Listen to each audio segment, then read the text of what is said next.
अमूमी तौर पे हमारे यहाँ जो मोहब्बत की शादियाँ कही जाती हैं वो ज़्यादातर नाकाम होती हैं और तलाक तक नौबत पहुँचती है। उसका सबब क्या कि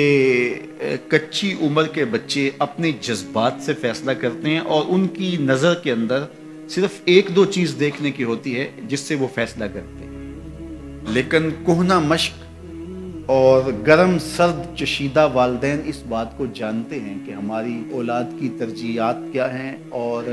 जो है वो इस दवाजी ज़िंदगी कैसे खूबसूरत गुजरती है। इसलिए वो जो फैसले करते हैं वो फैसले जो है वो बहुत अच्छे होते हैं। कभी ऐसा होता है कि औलादों को अल्लाह ताला फ़हम, फ़रास्त और अक्ल व खिरत की फरावानियाँ नसीब कर देता है और वालिदैन वाक़अतन फ़हम और समझ में उस मुकाम पे नहीं होते,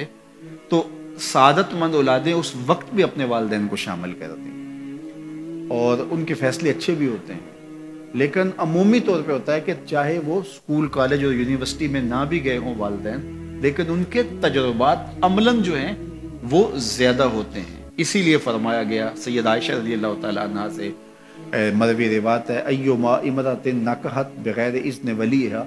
फ़निकाहुहा बातिलुन फ़निकाहुहा बातिलुन फ़निकाहुहा बातिलुन, 3 मरतबा फरमाया।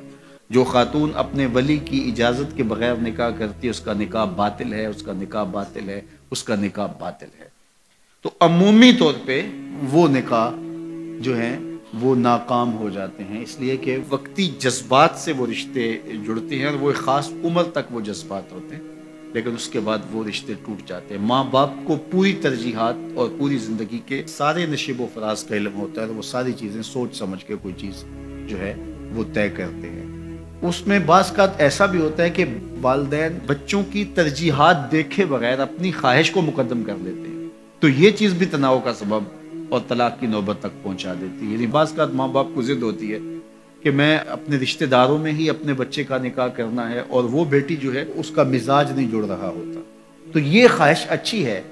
लेकिन अगर उनकी ज़िंदगी तल्ख होगी तो अपनी ख्वाहिश को औलाद के लिए कुर्बान करना होगा। बहरहाल जो भी ज़राए हैं तलाक के,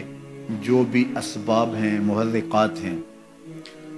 नतीजा अगर तलाक तक पहुँच जाए, मर्द को फिर भी उसकी मर्दानगी रोक रही होती है और औरत बिला झिझक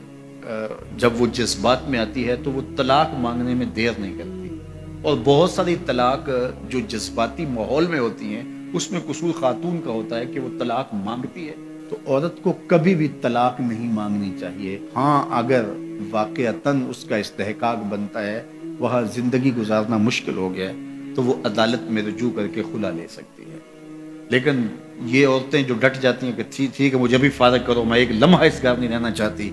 ये घर मेरे लिए जहन्नुम है, और ये उसकी बहनों के सामने, उसके भाइयों के सामने, उसके ख़ानदान वालों के सामने उसको यूं ललकार रही होती है, तो फिर वो तलाक दे देता है।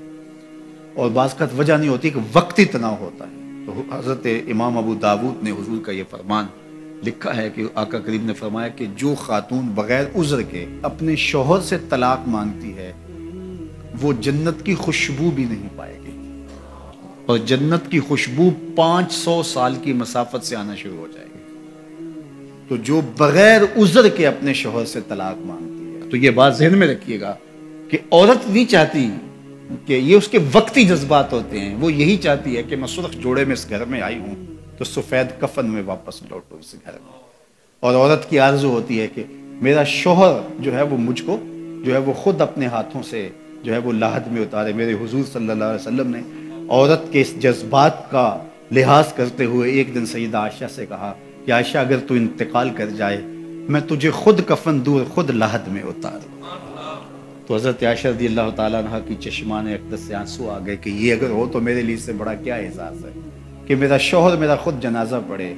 और ख़ुद मुझे कफन दे और ख़ुद मुझे लाहद में उतारे। तो घर टूटने से बचें, और मियाँ बीवी का जिस तरह ये दुनिया में रिश्ता है तो ये रिश्ता आखिरत में भी कायम रहेगा, और जब खातून जन्नत में जाएगी तो ये जो है वो उन हूरों की जो मर्द को जन्नत में अता की जाएंगी, ये उनकी सरदार होगी और इसका हुस्न व जमाल उनसे फरावा होगा, और अल्लाह ताला इसको वहाँ जो इज़्ज़तें देगा چونکہ وہ دار الجزا ہے، دار العمل تو ہے نہیں ہے، تو وہ دید نہیں ہوں